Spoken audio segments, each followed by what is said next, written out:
Hello प्यारे students, मैं हिंदी की अध्यापिका किरण बाला राणा। कैसे हैं आप?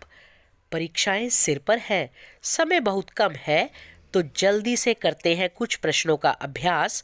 कुछ प्रश्नों का आज और कुछ का बाद में। तो चलिए देखते हैं पहला प्रश्न। महानगरों के फ्लैट कल्चर और लेखिका मन्नू भंडारी के परंपरागत पड़ोस कल्चर में आपको क्या अंतर दिखाई देता है? विचार करके लिखिए। बच्चों, यह है प्रश्न। इसका उत्तर इस तरह से लिखेंगे। महानगरों की फ्लैट कल्चर में जो जीवन है केवल अपने तक ही सीमित हो गया है।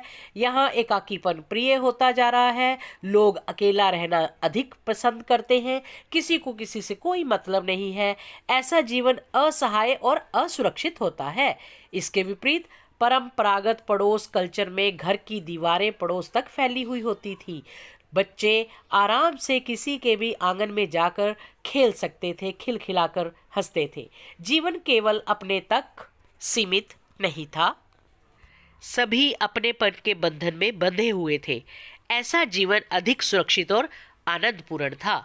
तो यहाँ पर हमने अंतर करके बताया कि फ्लैट कल्चर और पड़ोस कल्चर में अंतर। चलते हैं अगले प्रश्न की ओर। मंगल ध्वनि किसे कहते हैं? बिस्मिल्लाह खां को शहनाई की मंगल ध्वनि का नायक क्यों कहा गया है? स्पष्ट कीजिए। प्यारे बच्चों, शुभ अवसरों पर, मांगलिक अवसरों पर पवित्रता व आनंद भरने के लिए वाद्य यंत्रों से बजाई जाने वाली ध्वनि मंगल ध्वनि कहलाती है। शहनाई मंगल ध्वनि का प्रमुख वाद्य है। बिस्मिल्लाह खां ने अपनी साधना से शहनाई को साध लिया था। तन्मयता के साथ शहनाई को बजाकर वातावरण को मंगलपूरित करने में उन्हें महारत हासिल थी।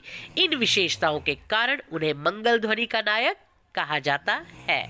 तो यह था दूसरा प्रश्न। चलते हैं तीसरे प्रश्न की ओर। सच्चे अर्थों में संस्कृत व्यक्ति किसे कहा जा सकता है? संस्कृति पाठ के आधार पर तर्क सहित उत्तर दे।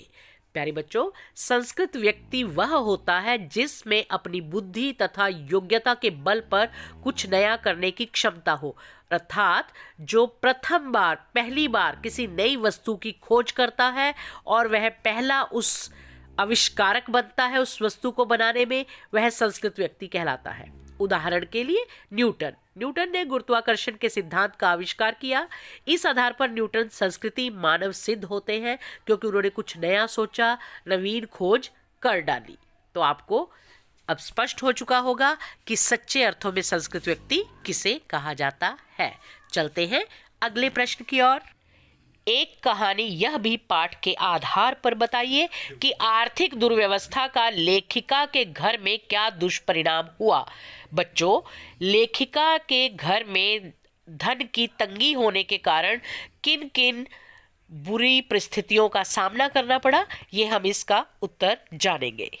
बच्चों, आर्थिक दुर्व्यवस्था के लेखिका के घर में जो दुष्परिणाम हुए उनमें से सबसे पहले पूरे परिवार को पुराना शहर छोड़कर अजमेर में बसना पड़ा। दूसरा, पिता के सारे गुण अवगुणों में बदलने लगे। वह हमेशा क्रोध, अहंकार और संदेह के घेरे में रहने लगे। तीसरा, माता हमेशा डरी डरी रहने लगी क्योंकि पिताजी बहुत ज़्यादा क्रोधी हो गए थे। चौथा, बच्चे भी पिता के संदेह और क्रोध का शिकार बनने लगे। तो प्यारे बच्चों, यह थे 4 प्रश्न और उनके उत्तर। अब हम इन्हें अच्छे से याद करेंगे और फिर मिलूंगी मैं आपको नए प्रश्नों और उत्तरों के साथ। नमस्कार, धन्यवाद।